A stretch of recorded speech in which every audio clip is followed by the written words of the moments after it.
How much pleasure, play, and passion do you have in your life? By far, it is the lowest resource of all the women I talk to when it comes to their hormones. So, tune into this episode to learn how to know if missing pleasure in your life is keeping you stuck in your hormones, why pleasure can feel so hard, and how to prioritize pleasure in your life again. Let's dive in. What's up, sister? Welcome back to the Period Whisperer podcast, the show helping perimenopause and menopause women de-stress your body and decode what it's saying to you so you can own your own health, energy, and weight loss again. If you're new, I'm so happy you're here. I'm Bria. I'm your host, a recovering people pleaser and hustle addict turned functional and holistic hormone specialist. Let's lean in and learn what your body is saying to you.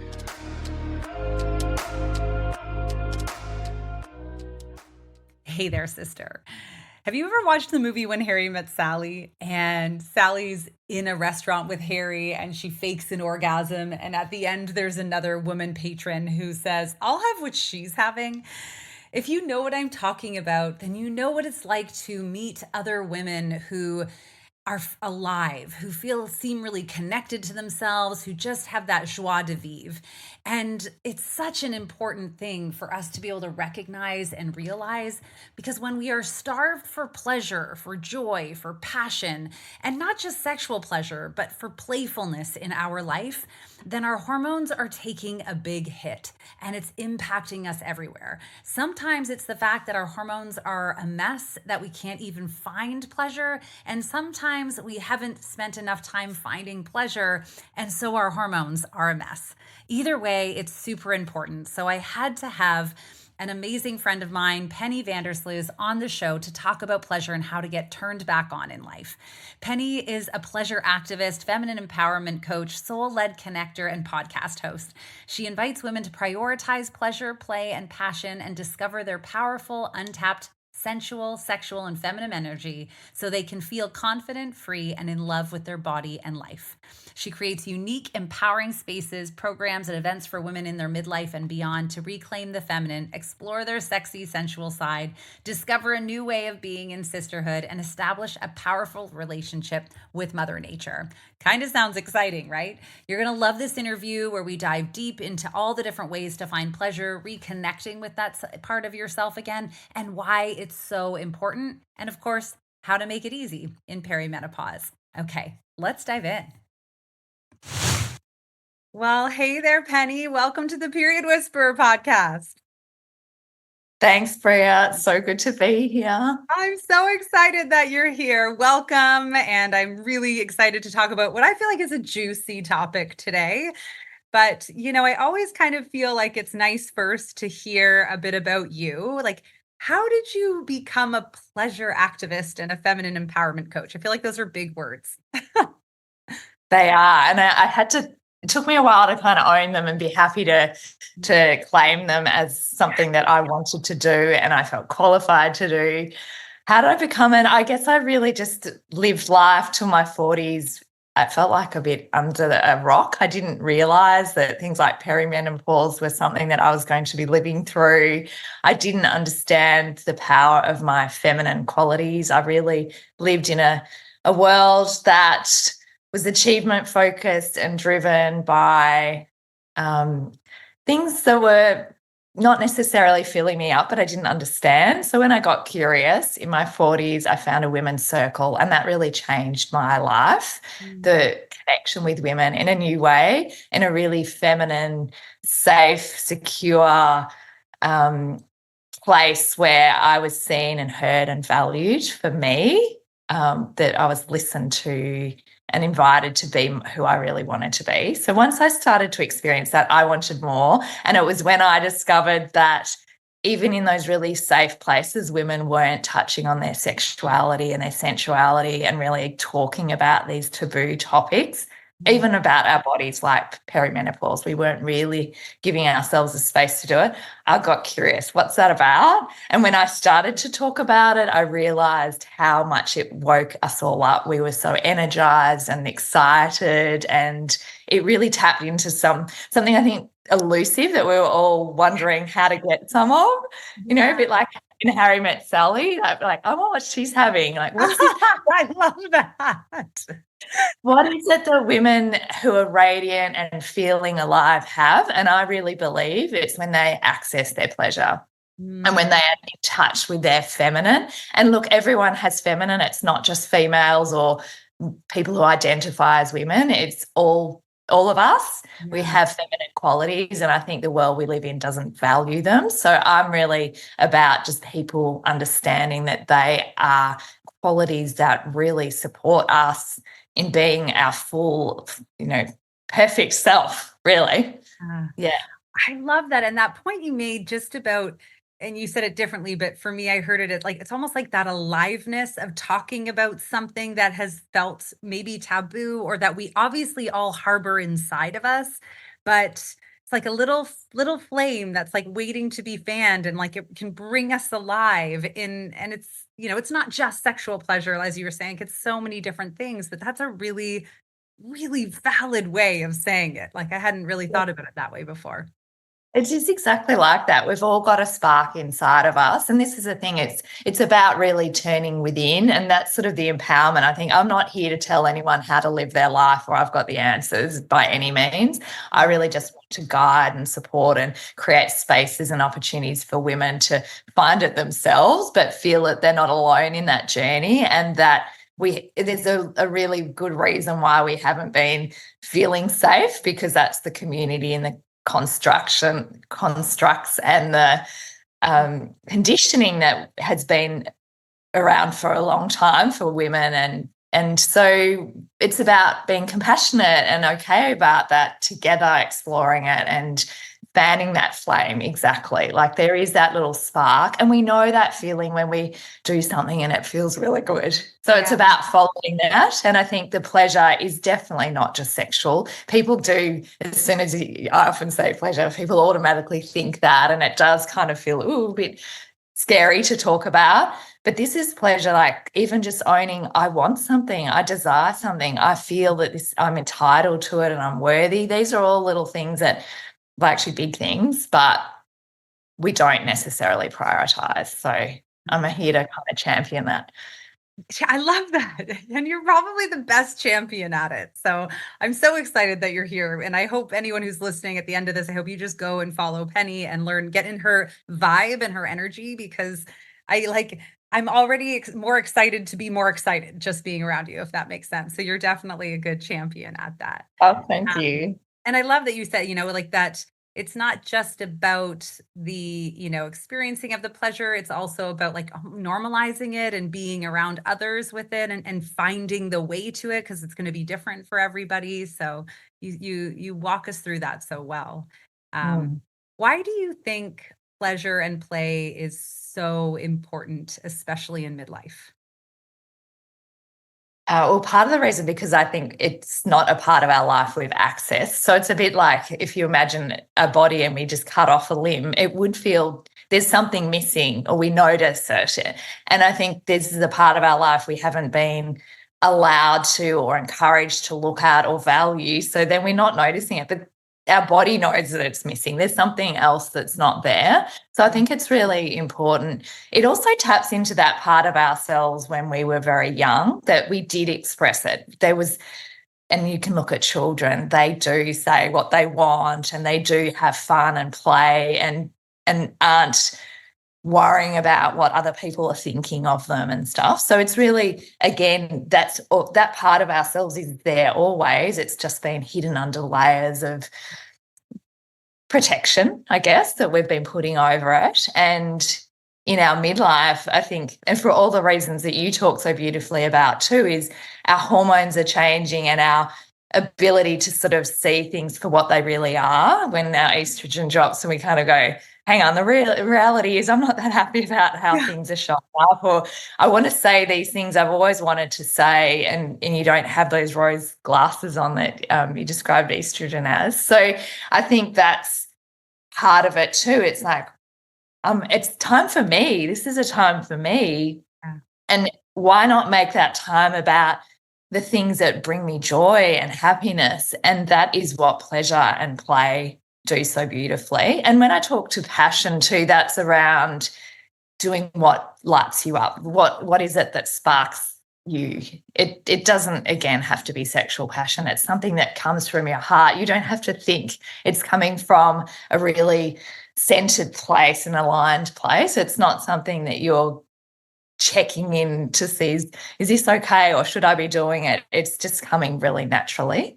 Yeah. Yeah, I see what you mean there. Like, it's perimenopause and midlife, it's like we become super aware of anything that we're living out of integrity as. And this is a huge piece that I feel like a lot of us have been as like missing, whether it's because of, again, the societal constructs, or because of, us not even being comfortable with it, or because we forget it altogether. But what are you seeing in your clients, or what do you see in women when they've been like, and maybe this isn't the right word, but I'm thinking like starved for pleasure, play, and passion for so long? Well, they're not alive and they're not radiant, and they often will show up in things in their body aren't so, supporting them. So their body will have dis-ease. So there's something that I think will play out in how they feel, tired and lethargic and stuff. I think it will play out in their relationships. So maybe they're struggling to connect intimately with partners, or even noticing a relationship breakdown, or struggling to find a new relationship, or because then ultimately I think the biggest key is that you need to find yourself and fall in love with yourself first before you can be connected with other people. And we all starve and feel the desire for connection, so we need to connect with ourselves first. And that was probably one of the biggest things that I discovered, that when I took responsibility for my own happiness and pleasure, and chose to be the creator of my own life instead of the victim, or that everything else outside of myself is out of my control. What is it that I can do? And the one thing I can do is look inside, take ownership inside of my relationship. So I've been married 17 years and in a partnership together for 25 years. So that's a long time, and there's a Yeah. lot of things that have happened in that time. But it was when I took ownership for how my relationship was going to look and my pleasure, instead of relying on him to give me the outcomes that I was looking for. Yeah. It changed. It was a game changer. So I think we've all got that ability in ourselves. Mm. Not sure if I answered your question. I feel like I might have Did. zoomed No, around I it. think no, I think because you're right. Like we aren't living our liveliest and most fulfilled selves. And you were saying it shows up. I think it can show up in fatigue. It can show up in like dysfunction in the body, because I think whether we like it or not, the reality is like pleasure and fulfillment, or we'll call it like passion and for fulfillment, are a key part of like what fuels our soul. And if we're not having that actually is a massive stress on our body, because we're not living in integrity. And so we can be eating all the right things, we can be, following all the right workout programs, we can be sleeping all, the right hours, but if we're missing this piece, it's hard to thrive, isn't it?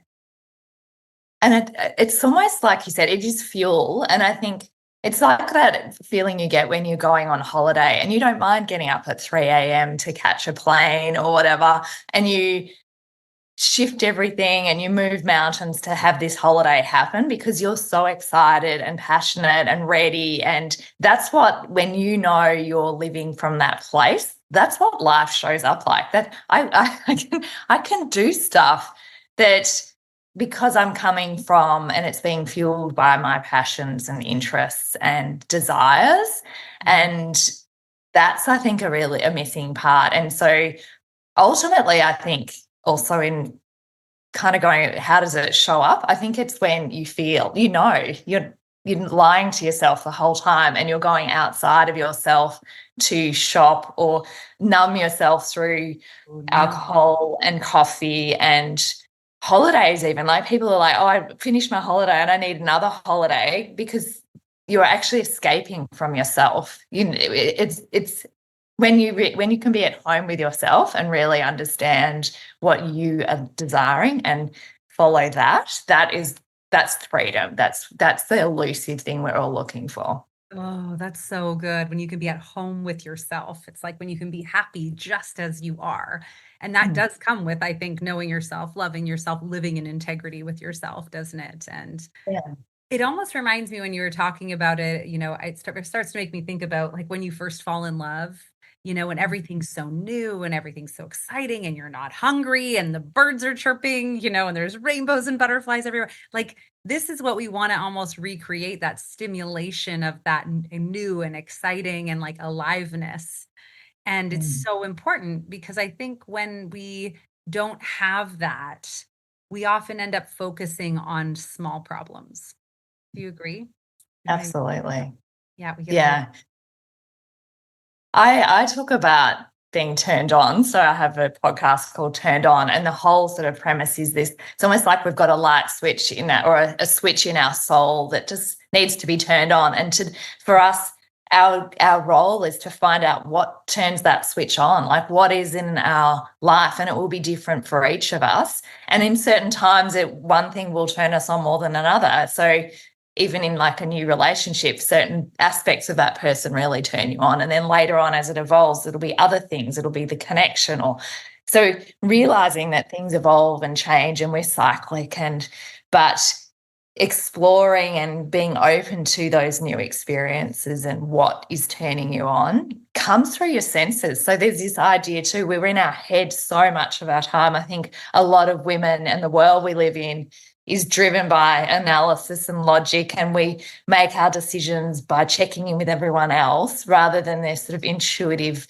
checking in with our heart. And I would say our pussy. So, it's really turning into like what this part of our body actually wants and desires. And so many women aren't living from their body. They're so disconnected from their womb space or their pelvic bowl, don't even feel it in a physical sense, but also emotionally, like what is it that part of my body is desiring?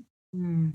And so when we can get out of our head and into our body, we start to feel things through our senses. So the simplest things can turn us on and make us feel extraordinary. So you don't have to go on a holiday to feel amazing. It can be savoring food and sensual eating, and your favorite food can be sort of devoured in a way that really turns you on. And it can be listening to things, and it could be birds chirping in the morning while you're cozy in bed, or it can be lying in the grass and you can smell all the freshly cut grass or the flowers, or it's simple things that make you feel alive and grateful for the experience that you've got in this body.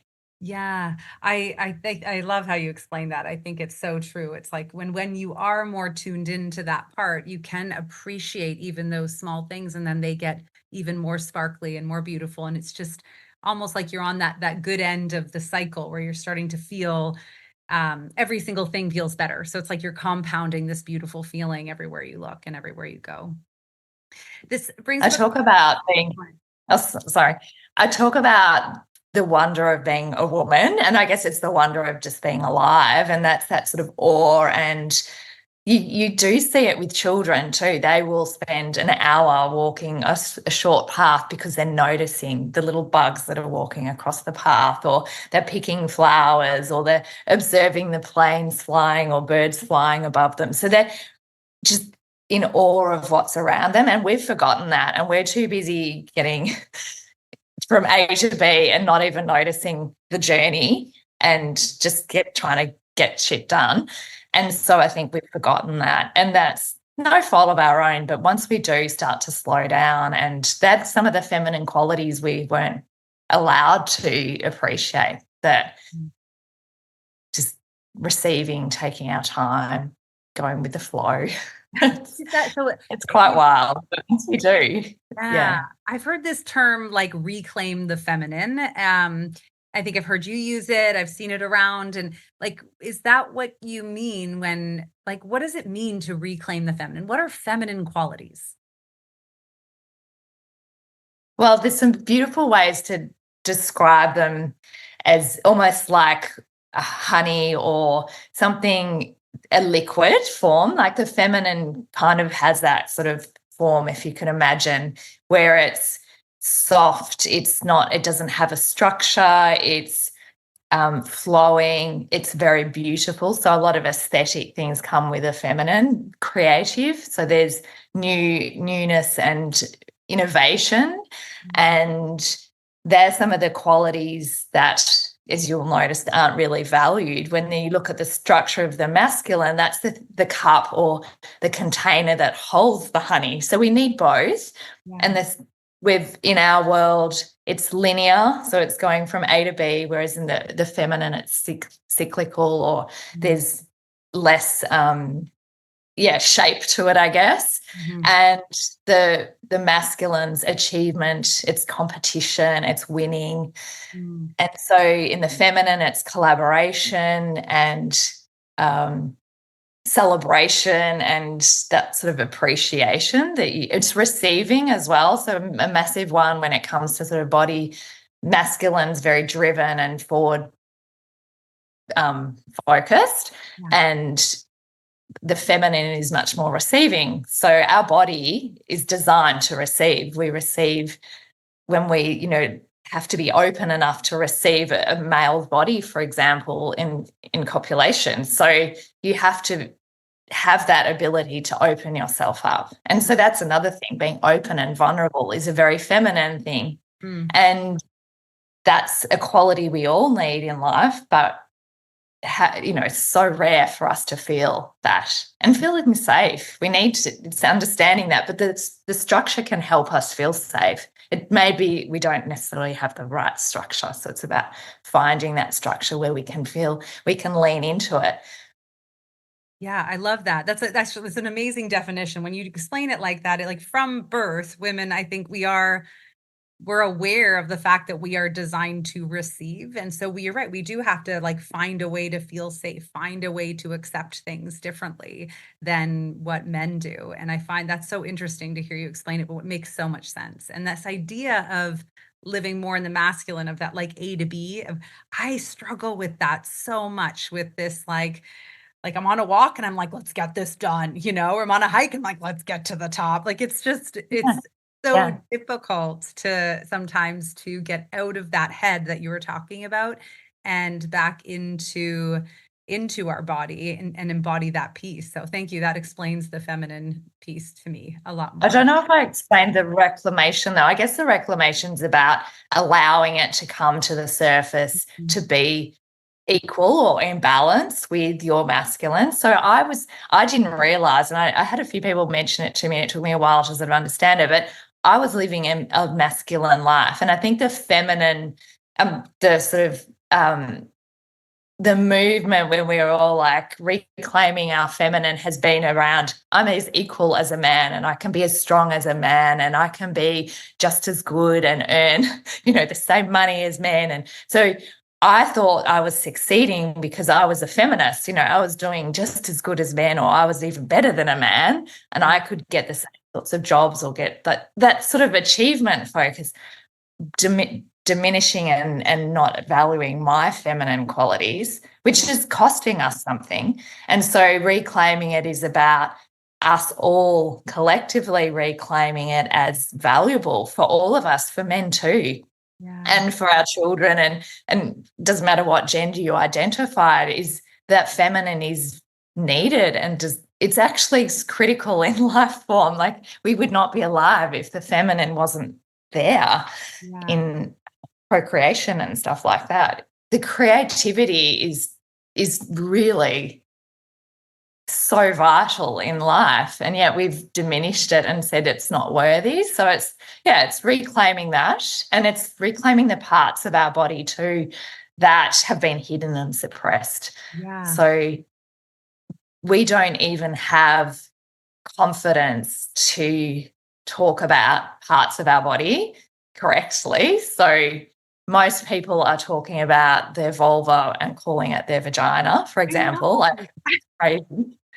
I mean, that was just a few years ago before I realized that was the real name. And it's almost embarrassing. Like, I can't believe that I didn't know that, that's what it was really called, that this is the real word. And now I'm adamant about it with my kids, although they hate it. And it's like us calling our throat our face, because the vulva is, the vagina is just the canal Ah, And it's like us calling, it's just our face, our the throat. face is our vulva. Yeah. Nice throat, And the honey. throat is our vagina.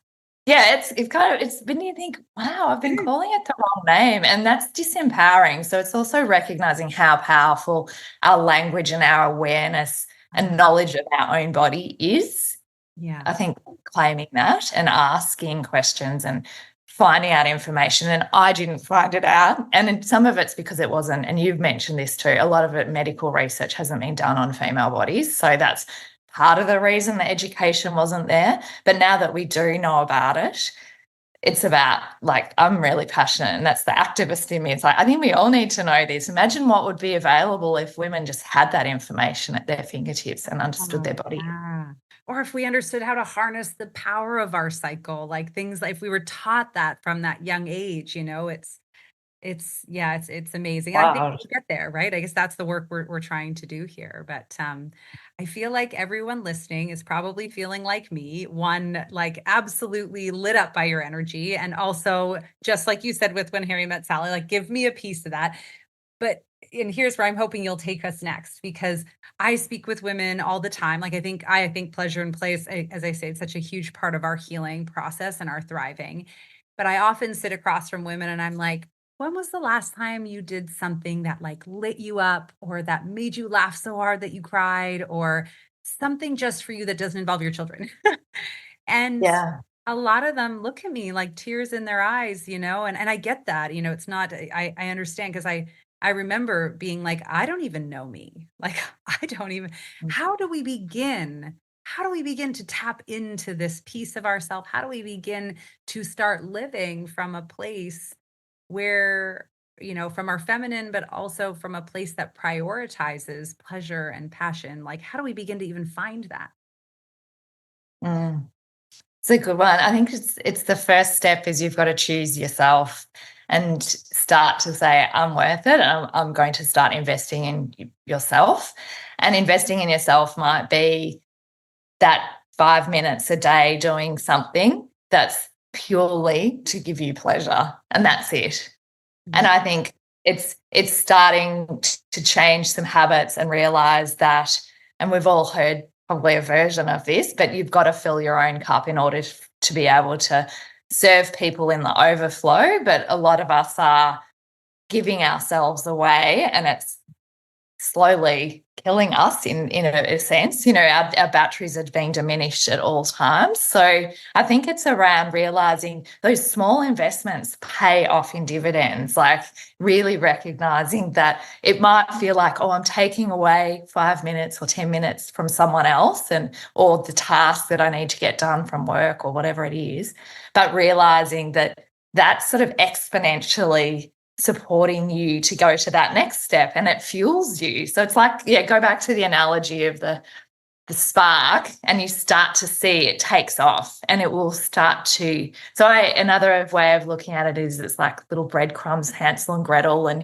you Mhm. just keep following each breadcrumb, and you will find something at the end of it Yeah. that lights you up. So I think it's do something for yourself today. Start today, one little thing, Yeah. and realize that it's up to you. No one else can do it for you. You have to make the choice. And when you start to choose you, I think the flow on effect.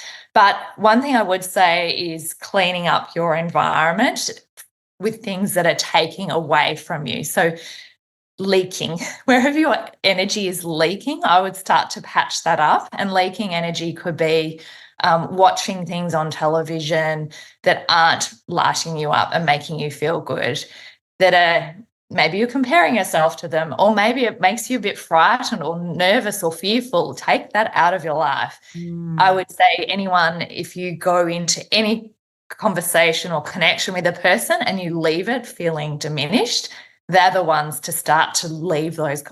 Don't go back to those. Yeah. That's the sign that it's not fueling you. Go and choose places and people and things in your environment that make you feel good. So essentially, everywhere you go, from the clothing you wear to the things that you're eating to the things in your rooms, in your house, fill it with things that make you feel good and light you up. And they don't have to be expensive things. And if there's something in there you're like, oh, I really don't like that, well, there's a sign. Like, how can I start to remove that from your life? I think cleansing and clearing out is a massive way to allow then new things to come in, that you'll start to attract those really amazing things that you've always wanted but you never had space for. And then the other one would be to find communities and spaces where you can feel safe to be you. And it might be expressing stuff like you've had clients do with you for the first time.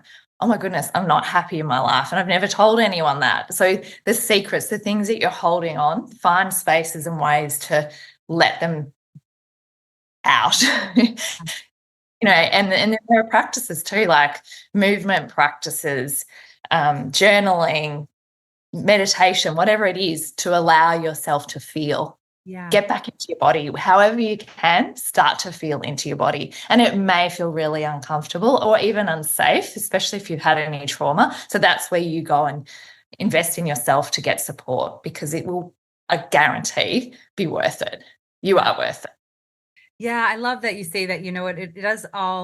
It does all sound very much like we need to begin by paying attention, like to tuning into ourselves, because in order to notice, the things in your environment that you aren't liking, that aren't serving you, or even, as you say, like the food you're eating or the people you're keeping, even to notice those things requires effort, requires intention, requires focus, doesn't it? And it's almost like that first step is in like carving out, committing to yourself, is just committing to paying attention, right? Like, who am I? What do I like? What don't I like? And separate from maybe the people in your life that you have decided to blend with, I think. Because sometimes it's so easy to be like, oh, well, I'll like that because it's easier for everyone else, Absolutely. Yeah, we gloss over. I think you say it too, and it's not easy. Like, don't think that pleasure, pleasure is pain as well, and pleasure is discomfort. And I think, and pleasure, and I say about feeling alive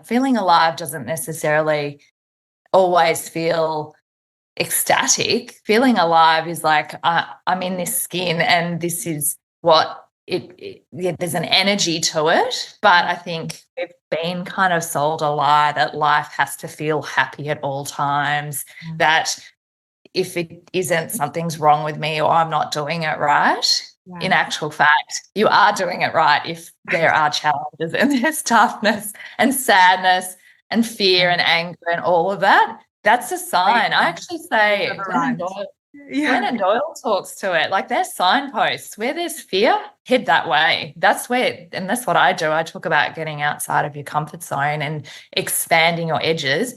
On the edges is where life begins. That's where you start to feel alive. So instead of always retreating and coming back to where it feels safe, go to the places where you're going, oh, this feels a little bit uncomfortable, but do it in a way where, you've got something with you as a kind of security blanket. It might be your best friend or someone that you trust, a coach or whatever, to go on that journey with you. So that's kind of why I felt like I could create spaces, because I quite like going to the edge of my comfort zone. I know I've learned over a lifetime that's where I get turned on. And I think we all do, but we just haven't had that opportunity to get there. So it's like, okay, if I can create spaces and opportunities for women to try new things, but feel at the same time that someone's got their back or someone's, guiding them through it. Yeah. That I think is, that's where life begins, on the edge of your comfort zone. There's a quote, that's mine, but it's beautiful. It is. That is where you start. It's like when you push those boundaries of that comfort, not only is that's where growth is, but that is where aliveness is, isn't it? It's in trying new things. It's in experiencing new things in the discomfort. And then there's almost that thrill of like, oh, I did it. Like I made it, and then that's where that aliveness really comes from. Like, oh my gosh, I can't believe this happened. And it's because you experienced something new, right? It's so incredible. Well, creativity is that. It's actually, there's this tension, a creative tension of something. If anyone is an artist or, when you're making something, it's really messy. It doesn't look good. You don't even know where you're going, but something will come together at the end. Even birth, like having a baby, that's just, there's no comfort there. There's a whole lot of your body's changing for months and months, and someone holding a baby has to prioritize that, and there's a lot of energy that goes into that. That's not all pleasure. There's a lot of challenge that comes with that, but then you get the thing at the end. You birth something. So nature is showing us all the time. The caterpillar that goes into the butterfly, there's this period of sometimes you need to go within, and sometimes you need to expand and have those feelings of, I can't do this anymore. This feels really uncomfortable, but it's then you emerge on the other side. So yeah, another message is you're worth it, but don't feel afraid of those moments of discomfort and challenge. In actual fact, go, that's a good sign I'm onto something, because there will be something available after that. Yeah. Yeah. As I'm listening to us talking about this, I'm fully aware of how like I want to, from my masculine energy, very much be like, can we have a checklist of how to start doing these things, and I don't want to completely dismiss that, because I do realize that women in midlife are busier than anywhere, and the intangible aspect of just starting to play, like, I guess that alone is uncomfortable for sure for people. So not to try to masculinize our feminine energy here, but if, to try to make it a little tangible for people listening. So it's like, okay, just sit today for a few minutes, just wait a little longer, in your car before you come in from work, or just like, can we give some structure to try to create can we give some structure? Wow, I don't even know how to say this. It just sounds so manly. Can we give some structure to finding ourselves that way again? Absolutely. I actually have, so it's bizarre, I've got 10 tips to turn on, which I have as a free gift if people want to sort of download that. Let's put that in the show notes.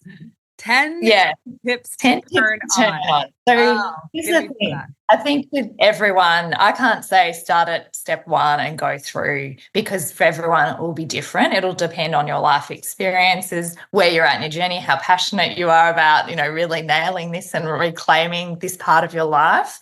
But I think what it will do is you can read the 10 tips and there'll be one there that'll stand out. I can do that one. Like, that's something that I could try today.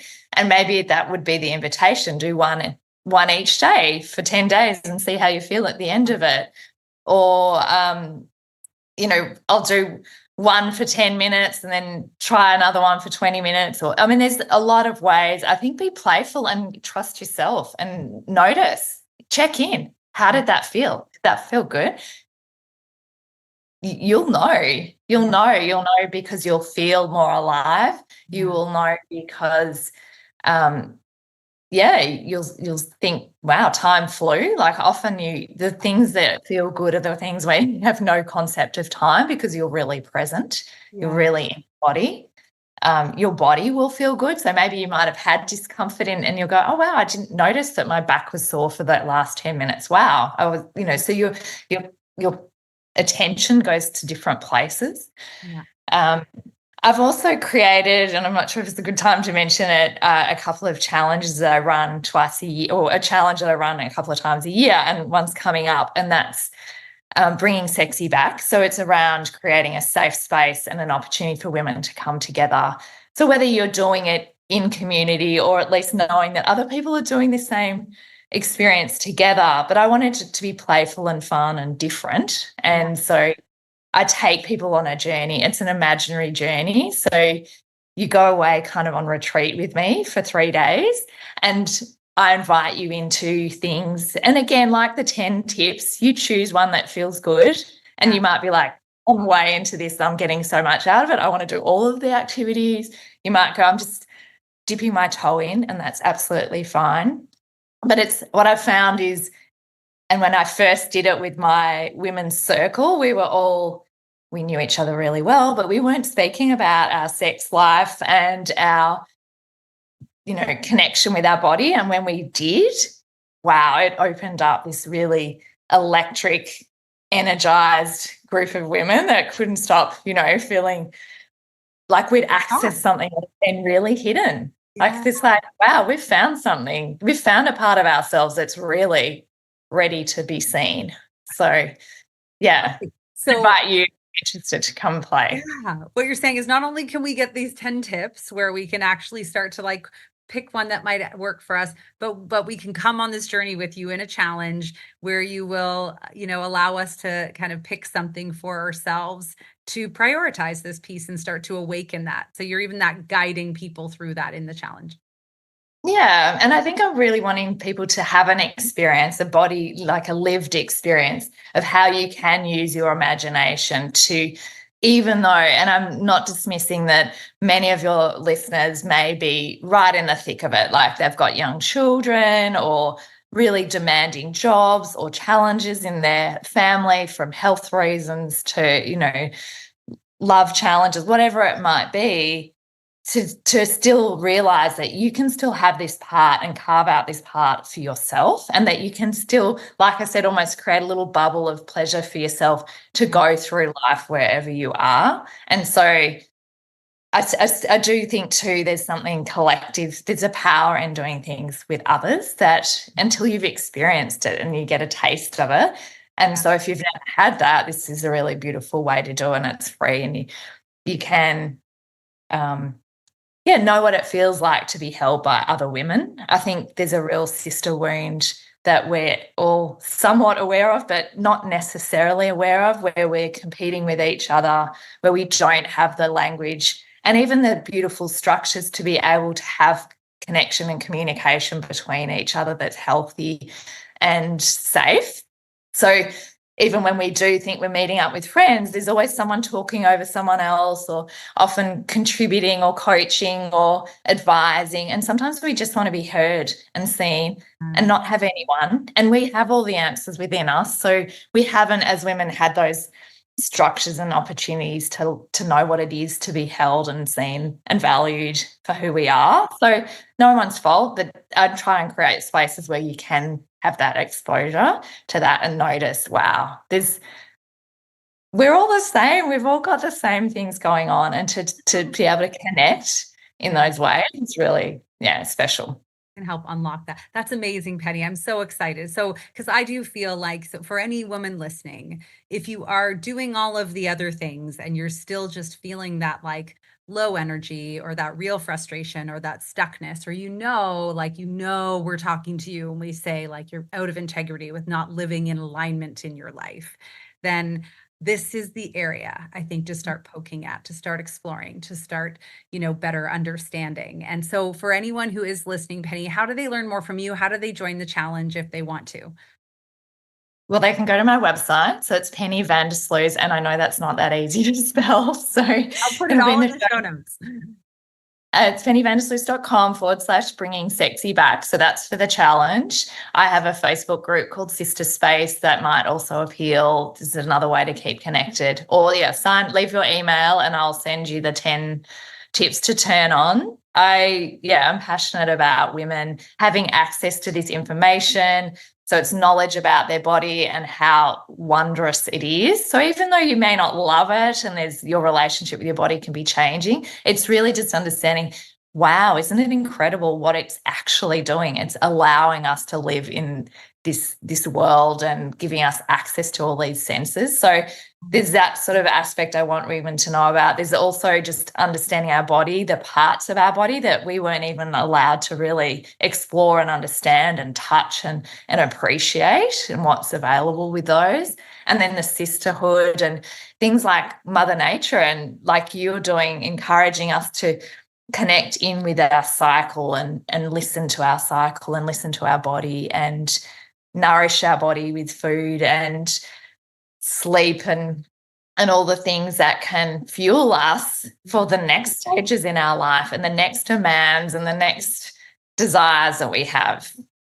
I love that, because what we're doing now is really fueling our body, our life, and for the next 5-10 years, isn't it? It's just, and it's role modeling for people in our life too. So there's people we're working with, and what I'm noticing, it's like you can't control everyone else and you can't even serve everyone else. But there can be a lot of loss, or you feel frustrated that I can't change things, and who am I to to focus on myself when there are women on the other side of the world juggling in wars and things like that.